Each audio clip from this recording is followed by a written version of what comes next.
நடிகர் வடிவேலுக்கு எதிராக அவதூறு கருத்து தெரிவிக்கப் போவதில்லை என நடிகர் சிங்கமுத்து தரப்பில் சென்னை உயர்நீதிமன்றத்தில் மனு தாக்கல் செய்யப்பட்டது. யூடியூப் சேனலில் தன்னை பற்றி அவதூறாக பேசியதற்காக 5 கோடி ரூபாய் மான நஷ்ட ஈடாக வடிவேலு தரப்பில் மனு தாக்கல் செய்யப்பட்ட நிலையில் தற்போது இந்த அறிவிப்பானது வெளியாகியுள்ளது. அதனை அண்மை செய்தியாக பார்த்துக் கொண்டு வருகிறோம். இதுகுறித்த முழு விவரங்களை வழங்க தலைமைச் செய்தியாளர் சிவா நம்மோடு இணைப்பில் காத்திருக்கிறார். சிவா, வணக்கம். விவரங்கள் எதிராக இந்த அவதூறு தெரிவிக்க சிங்கம் சென்னை உயர்நீதிமன்றத்தில் ஒரு உத்தரவாத மனு தாக்கல் செய்யப்பட்டிருக்கிறது.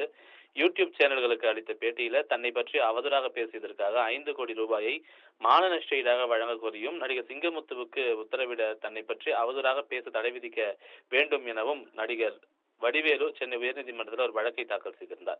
கடந்த முறை இந்த வழக்கு விசாரணைக்கு வந்தபோது வடிவேலுக்கு எதிராக தெரிவித்த கருத்துக்களை திரும்ப பெற்றுக் கொள்வதாகவும் இனிமேல் அவருக்கு எதிராக அவதூறு ஏற்படுத்தக்கூடிய வகையில் எந்தவித கருத்துக்களையும் தெரிவிக்க மாட்டேன் எனவும் உத்தரவாதம் அளித்து மனு தாக்கல் செய்ய வேண்டும் என்று சிங்கமுத்து தரப்புக்கு நீதிபதி ஒரு உத்தரவை பிறப்பித்திருந்தார்.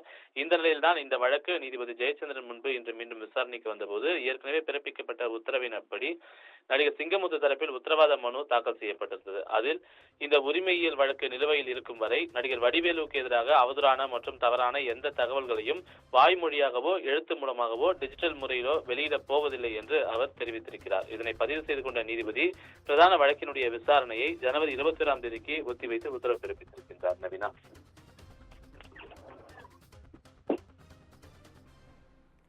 விவரங்களுக்கு நன்றி சிவா.